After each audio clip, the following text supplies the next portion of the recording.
Welcome. This reflection explores how Scripture reframes human suffering, physical limits, and mortality, not as tragic defects or signs of lost dignity, but as liberating creaturely boundaries within God's unified promise plan. Contemporary culture often evaluates human worth by productivity, cognitive ability, or economic output. Many Christian frameworks shaped by later dualisms treat the body as a temporary vessel and physical limits as accidental flaws introduced by the fall. Against these views, a text-dominant biblical theology recovers the ancient Hebraic vision. Human beings are created as integrated, embodied persons, ensouled bodies, installed as Yahweh's royal priestly representatives in the cosmic temple. This anthropology unfolds through the single progressive promise plan of God that moves organically from creation through Israel to its fulfillment in the Messiah. Drawing especially on insights from Carmen Imes's work, Being God's Image, we turn first to Ecclesiastes.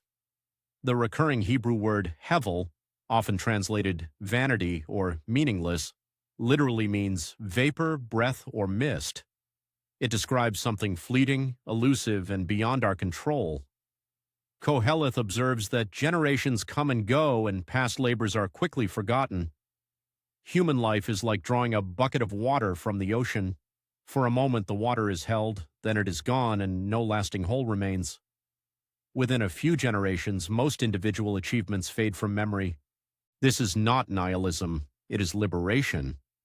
If our legacy is temporary and beyond our grasp, the pressure to prove our worth through endless achievement is removed. We are free to receive daily life, food, work, and relationships as gifts from the hand of God. Ecclesiastes repeatedly affirms, "There is nothing better than to eat, drink, and enjoy one's labor, for this also is from God." Within the promise plan, the book protects us from mistaking earthly success for the ultimate kingdom. True meaning lies in fearing God and keeping His commandments amid a fleeting world. We move next to the book of Job and the messy middle, the present age between the primeval rebellions and the final restoration of creation. Job's companions operate with a strict transactional formula. The righteous always prosper, and suffering always signals personal sin. The book dismantles this view. Job's suffering arises within a larger supernatural horizon involving the divine counsel, events Job cannot see or fully understand. When Yahweh speaks from the whirlwind, He offers no detailed philosophical justification for Job's losses. Instead, He takes Job on a tour of the vast, wild cosmos, asking, "Where were you when I laid the foundation of the earth?" The universe is far more complex than any simple cause and effect contract. At the end, Yahweh declares that Job has spoken of him what is right, while the friends have not. Job had poured out raw lament, cursing the day of his birth, demanding an audience, weeping over his pain. His friends offered tidy theological defenses. God approves the honest sufferer. Raw lament is not weak faith. It is authentic worship that treats Yahweh as a real covenant partner. In the messy middle, faith does not require pretending.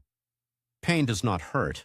It requires bringing that pain to the one whose wisdom holds the cosmos together. Third, Scripture distinguishes creaturely finitude from sinful corruption. Physical limits, the need for sleep, aging, bounded capacity, were part of God's good design before the fall. Humanity was formed from the dust and given a bounded existence. We were never meant to be omniscient or omnipotent. The original rebellion was the attempt to cross those boundaries and be like God, autonomously defining good and evil. When we reject our limits through overwork or treat aging as moral failure, we repeat that temptation. Physical limits are divine guardrails that remind us we are creatures, not the Creator. Moses' prayer in Psalm 90 captures this. "You turn man back to dust. Teach us to number our days that we may get a heart of wisdom." Numbering our days is not morbid fear. It is the abandonment of self-godhood. Mortality gives urgency and focus. Without limits, growth loses meaning. This understanding anchors the image of God. The image is not located in fluctuating capacities, intellect, moral agency, or physical ability. It is an indestructible ontological identity bestowed by divine decree. Humanity does not merely bear the image, humanity is the image. Cognitive decline, severe disability, stroke, or dementia cannot erase it. Every human being remains Yahweh's representative, deserving absolute care and honor. Because we are finite, the royal priestly vocation is a collaborative group project. The limitations of one create space for interdependence within the body. These themes reach their climax in Jesus the Messiah. He is the express image of God, yet he takes on mortal flesh, subject to fatigue, thirst, grief, and death. He models true humanity by submitting to creaturely limits and surrendering his will to the Father. On the cross, the sinless Son endures torture and execution. Suffering can no longer be read as divine abandonment.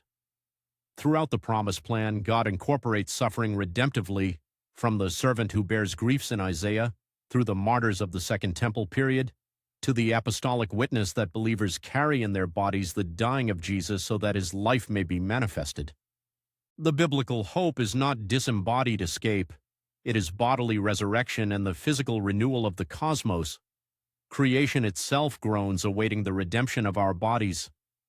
The climax of the promised plan is the New Jerusalem descending to a restored earth, where God dwells permanently with his multi-ethnic resurrected people. This hope remains non-supersessionist. Gentile believers are grafted into the root of Israel's covenantal promise without erasing the concrete future of ethnic Israel. God's gifts and calling to the physical descendants of Abraham remain irrevocable. In summary, Ecclesiastes liberates us from the treadmill of self-immortality by revealing life as vapor and gift. Job validates raw lament and dismantles transactional formulas. Psalm 90 teaches us to number our days in humility. The image of God remains intact through every form of decline. Jesus enters our finitude, suffers and rises, guaranteeing that the messy middle is not the final chapter. Creaturely limits, rightly received, free us for cruciform participation in the promised plan's final restoration of sacred space, where sorrow is banished, death is abolished, and glorified image-bearers reign with their King forever.